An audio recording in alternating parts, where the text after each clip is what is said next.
with the Renault, which was to have started on the right, and to the pleasure of Jean Sage, the Renault team manager, was switched to the left. As you look at it, the right as Prost sits on the grid at the last moment. That means to say he's got the best line for the first corner, the hairpin right-hander at La Source, and away they go for the second time, and De Cesaris has done it again. Incredible. De Cesaris streaks through, and he leads at La Source. Prost is second, Tombay is third, and Arnoux and Patrese lock wheels, but get away, and it looks to me, thank heavens, as though we've got a clean start, and they streak now down to Eau Rouge, and it's still Andrea De Cesaris, who the best he has done so far in Grand Prix racing was pole position at Long Beach last year, and the Alfa has been really flying here. They've got new turbochargers which have had a very beneficial effect on performance, and now they're up to Les Combes. Andrea De Cesaris, lap 1, leads in the Alfa. Prost is second, Tombay is third, Arnoux in the second Ferrari is in fourth position. Now, down past the Malmedy turn, on to Rivage. Well, fantastic start by De Cesaris. He really threaded the camel through the eye of the needle there at the start, because Prost and Tombay were closing that gap, and he still managed to squeeze through. He was moving beautifully off the line. The Alfa engine must have a very good pickup to do that. And in the meantime, Patrese and Arnoux, who both are known not to be frightened of a bit of bumping, were bumping and things, but they got away with it. They appeared to be, if not bumping hard, they were leaning on each other. But now the field is all in line of turn. We've spread out to settle down, and they're going sweeping away around this really very picturesque circuit. Into and out of Blanchimont on lap 1 in this, now we are told, 41 lap race, and we're checking on that. It's been reduced by a lap from 42 to 41, and coming up towards the chicane. De Cesaris pulling away from Alain Prost. In De Cesaris in the Alfa Romeo. What a lovely shot, looking down through the forest as he comes up to the chicane, and it is De Cesaris the leader. Prost is second. Tombay is third, Arnoux is fourth. Now into the sweeping left-hander, past over the grid and down to La Source on lap 2. It is the 23-year-old Italian Andrea De Cesaris. Prost and Arnoux has closed right up to Patrick Tombay in fourth position. Nelson Piquet is in fifth position, and Manfred Winkelhock has moved up in the ATS into sixth place, and it looks like the second Brabham BMW of Riccardo Patrese in seventh place, in which case he has really pulled up through the field. Lap 2 out of 41. Well, a big test for Andrea De Cesaris, who has matured quite spectacularly over the last year as a driver.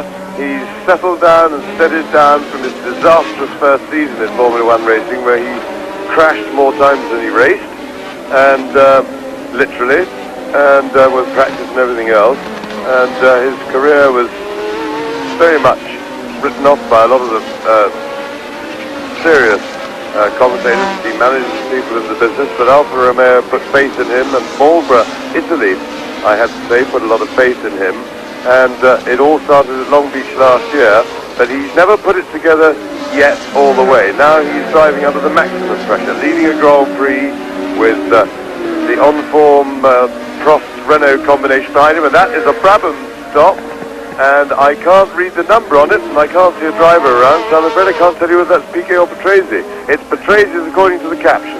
So Patrese is out of the race. We don't know why. It looks like a mechanical breakdown. The car appears undamaged, as Andrea De Cesaris leads the race, but he is not pulling away from Alain Prost. Prost is sitting on his tail at just the right distance to make one feel under some pressure and rather nervous. But it's early days yet, and it's a big test for De Cesaris, because he's shown he's got the speed. His car is going very well indeed. Alfa have got a terrific engine as usual. They make very good engines indeed. They've got their chassis obviously quite well together, and a heavy responsibility on Andrea's young shoulders, with the field breathing down his neck. Round La Source into lap 3. You see Tombay third, Arnoux fourth, and he's out with a normal DFY engine. But Lap 3, there is De Cesaris, who has yet to finish a Grand Prix this year because he didn't qualify in Brazil for pretty technical reasons, like he had big problems over a refueling situation, and at Long Beach he didn't finish, France he didn't finish, San Marino he didn't finish, Monaco he didn't finish. So we have to have a question mark over the ability of Andrea De Cesaris and the Alfa Romeo to finish here, whereas the Renaults have proved to be much more reliable this year than they were last. They have had trouble, and it's Andrea De Cesaris on lap 3, still leading with Alain Prost second, and look for the Ferraris. There is Torbay, there is Arnoux, and behind Arnoux in 5th position is Piquet, then still Winkelhock, Rosberg, Lafitte, Chiva, Baldi and De Angelis. Incidentally, for anybody who didn't clock what it was, that set of hieroglyphics across the bottom of your screen caption just now was the numbers of the leading runners.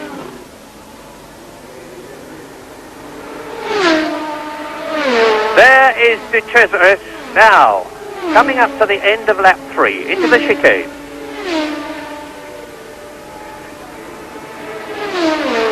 And in 16th position, it's John Watson. In 17th place, it's Derek Warwick.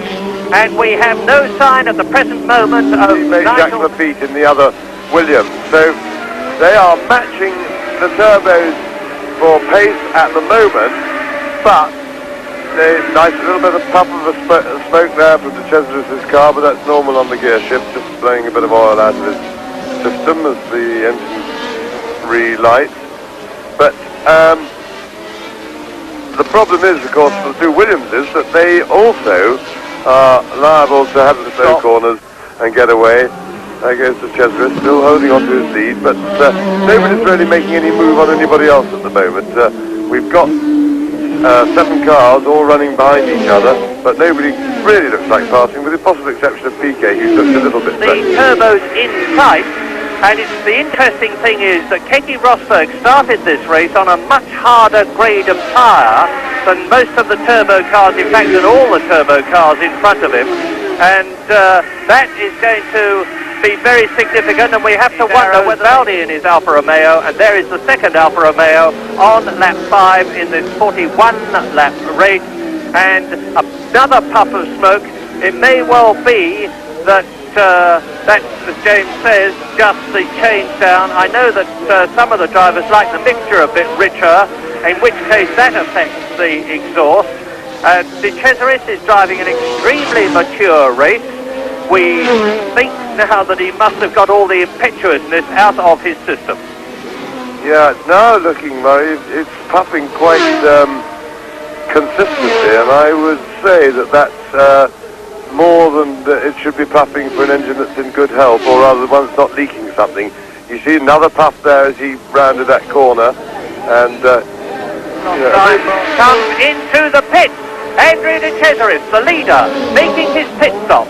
Now, this is going to be absolutely critical. If the Alfa Romeo mechanics fumble it, De Cesaris, there's the right front has been changed, up go the pneumatic hammers, down go the jacks. It's not a terribly good stop, in fact it's a very bad stop, and they're having trouble with the fuel cap, and De Cesaris blasts out 25.3 seconds. They look to be, the chaps look to be almost pedestrian, but mind you, that's better than panicking, because that's how the real messes come in the pit stops, but that'll be very...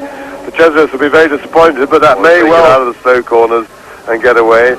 There goes De Cesaris, still holding on to his lead, but nobody's really making any move on any cars, all running behind each other, but nobody really looks like passing, with the possible exception of Piquet, who looks a little bit better. Him down the field. He is Derek Warwick, currently in 9th position. He was 10th, and going well is Keke Rosberg, and that means to say, that will be De Cesaris' car. There is De Cesaris' stricken Euro Alpha out for whatever reason. I don't know what it is. The car looks perfectly all right.